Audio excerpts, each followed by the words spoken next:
Sorry semuanya, seperti dengan gue kirim Twitter tadi, gue ingin ngebahas preview big match di hari Minggu, Spurs lawan MU. Spurs lawan MU. Kenapa gue pilih match ini? Karena satu, MU belum terbukti melawan tim besar. Apakah Ole setelah bermain jelek di FA Cup bisa bangkit lagi melawan tim besar away, dan lawannya adalah tim yang bisa dibilang cukup konsisten. Untuk gue, Pochettino itu adalah salah satu pelatih yang hebat di dunia. Kenapa aku bisa bilang begitu? Gue mengikuti dia sudah dari zaman pas dia bermain di Espanyol, di La Liga, dimana untuk gue dia selalu tampil dengan keberanian. Dia tidak penting hasilnya apa, tapi lawan Barca pun, di top-topnya Barca di bawah Pep, dia berani melakukan high press. Hanya Espanyol, nggak banyak klub yang berani melakukan itu. Pada saat dia pindah ke Southampton dengan pemain pas-pasan, bermain cukup atraktif. Dan sekarang di Spurs, tahun lalu dia nggak dapat pemain dengan komposisi yang sama, tapi tetap dia bisa berprestasi, bisa mempersulit tim-tim besar. Walaupun kalah lawan Arsenal di Piala Liga, di EPL, tapi bisa menang di Piala Kardus. Jadi Pochettino is very interesting pelatih untuk fans sepak bola, untuk melihat gaya bermainnya Spurs. Tapi pertanyaannya kan pasti untuk netizen Kardus, kenapa mereka nggak menang apa-apa, nggak pernah juara dan lain-lain. Nggak fair juga untuk menilai Pochettino menjadi juara, karena kualitasnya Spurs ya bisa bilang biasa banget. Satu hal yang diterapkan oleh Spurs adalah di bawah Pochettino, mereka bermain dengan banyak gaya, banyak taktik. Kalau kita bicara Pep, ya selalu gitu-gitu aja, bermain dengan dua attacking midfield biasanya, dengan 4-2-3, 4-1-4-1 lah biasanya. Kalau menurut gue bukan 4-2-3-1, 4-3-3. Kalau Klopp bermain tanpa playmaker, tidak berubah sama sekali. Tapi kalau Pochettino ini seringkali melakukan perubahan. Kenapa dia lakukan perubahan? Karena banyak sekali pemain Spurs cedera. Tapi beruntungnya yang cedera ya, kecuali Eriksen ya, yang cedera itu adalah pemain yang gampang digantikan. Jadi dia masih bisa bermanfaat. Bedanya dengan video yang gue bikin soal bagaimana mengalahkan Klopp, di mana lini tengah itu di Liverpool sangat penting. Kalau gue bilang di era di gaya bermainnya Spurs, justru lini tengah ini lini yang paling nggak penting. Bukan nggak punya peran, tapi tidak sepenting lini depan dan lini belakang. Dia belajar dari dari pengalamannya bahwa defense yang kuat itu penting sekali. Kalau seandainya Vertonghen, Alderweireld nggak cedera, dan dia nggak sangat sulit dikalahkan. Walaupun Spurs bisa dibilang tidak memiliki kiper yang hebat ya, jadi itu pengaruh juga. Bukan seorang De Gea, Courtois tahun lalu, sekarang Ederson, Kepa, dan Alisson. Lloris masih di bawah itu, mungkin selevel Ben Leno lah. Tapi prestasinya, gaya bermainnya itu gue bilang luar biasa. Jadi kalau kita melihat match terakhir mereka lawan Chelsea, Sarri sadar itu. Maka dari itu yang dilakukan oleh Sarri adalah melakukan high press 4-5 orang, sehingga Chelsea menguasai bola, menciptakan banyak peluang, tapi yang menang Spurs dengan penaltinya Harry Kane. Kalau untuk gue melihat Spurs itu ada 3 pemain pada saat ini ya yang harus diwaspadai oleh MU, yaitu Kane, Son, Eriksen.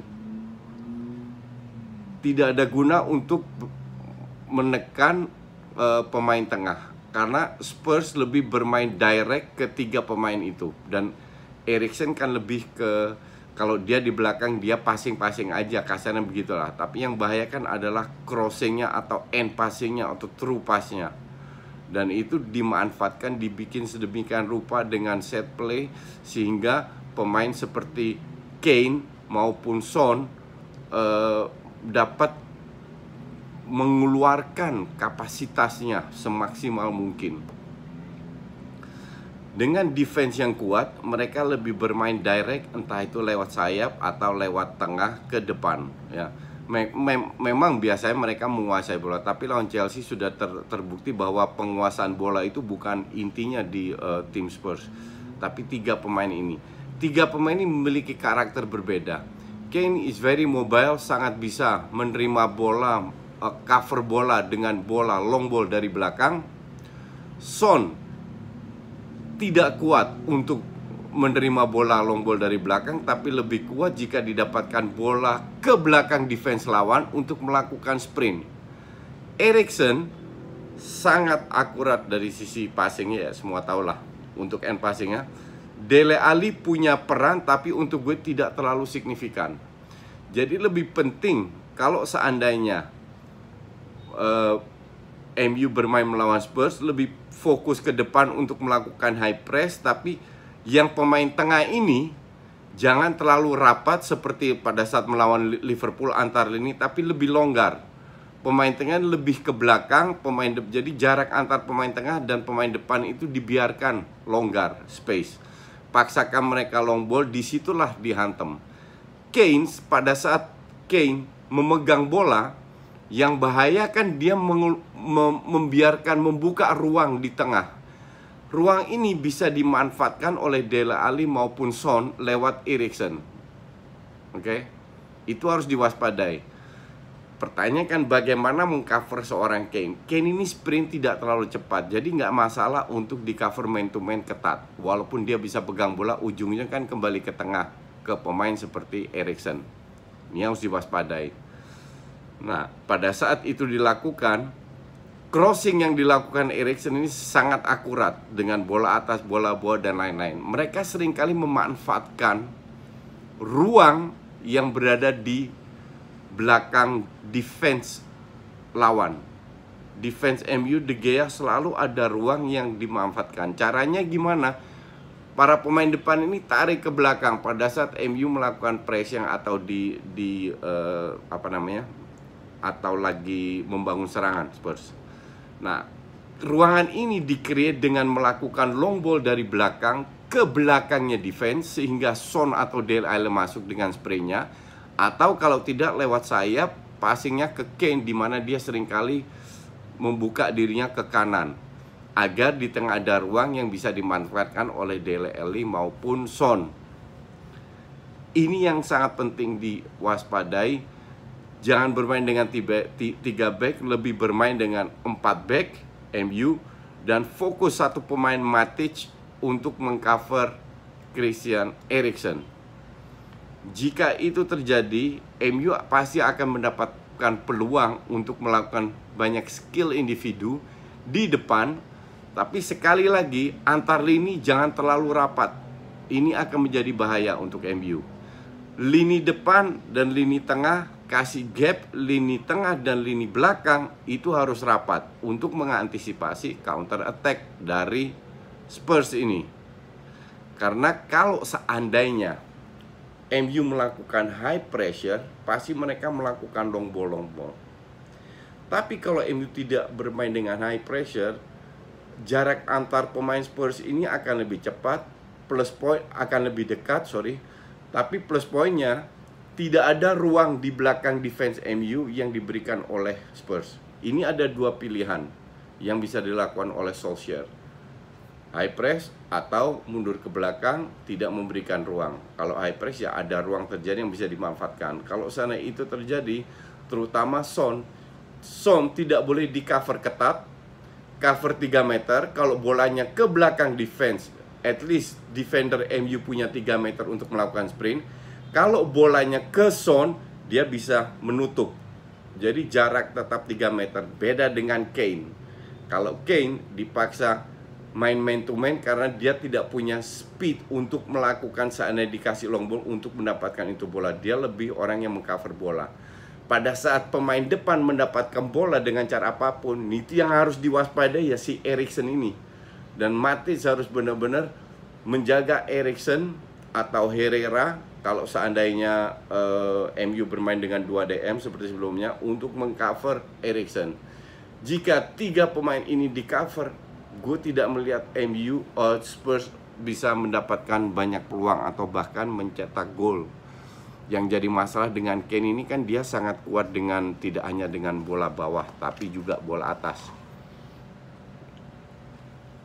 Untuk bisa menangkan MU harus melakukan bagaimana cara mencetak gol.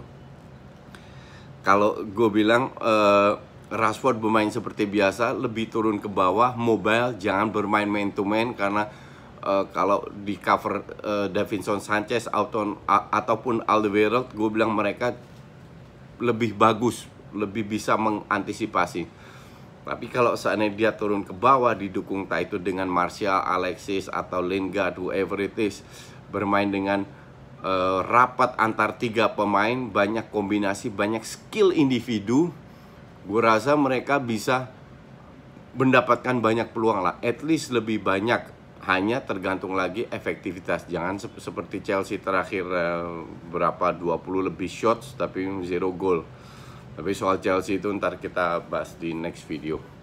Jadi kira-kira begitu perbedaannya antara City mengalahkan Liverpool yang sudah terbukti, lu suka nggak suka, tapi memang Pep bermain seperti yang gue uraikan di video. Dan ini cara MU mengalahkan Spurs. Kali ini gue rangkum dengan 2 cara, high press atau mundur ke belakang, waspadai 3 pemain itu, dan ruang di belakang lawan jangan boleh dimanfaatkan. Kalau itu bisa dilakukan dengan skill individu yang dimiliki oleh pemain MU di depan, gue yakin mereka mendapatkan banyak peluang. Sekarang ya tergantung gol atau tidak. Jadi gue bukan paranormal, gue tidak bisa prediksi siapa yang menang, siapa yang kalah, tapi at least yang gue uraikan di sini adalah cara memperbesar peluang MU untuk menang. Sebenarnya kalau dia dalam hati kecil gue, semoga MU nggak menang. Tapi kalau seandainya mereka bermain bagus, I don't care MU menang atau nggak, biar persaingan dengan Arsenal lebih ketat. Oke? So far video gue, next video gue masih belum tahu atau itu bahas Barca atau itu bahas Chelsea. Kita lihat setelah weekend, ntar mungkin ada topik-topik yang menarik akan gue bahas lagi. Oke, thanks for watching. Jangan lupa di subscribe, like, and promo. Pendapat bebas, kritikan masukan juga bebas. Kalau mau tanya apa-apa bisa di IG, karena komen di YouTube nggak terlalu sering gue baca karena banyak banget, ratusan sampai 1000 lebih, atau di Twitter. Thanks, ciao.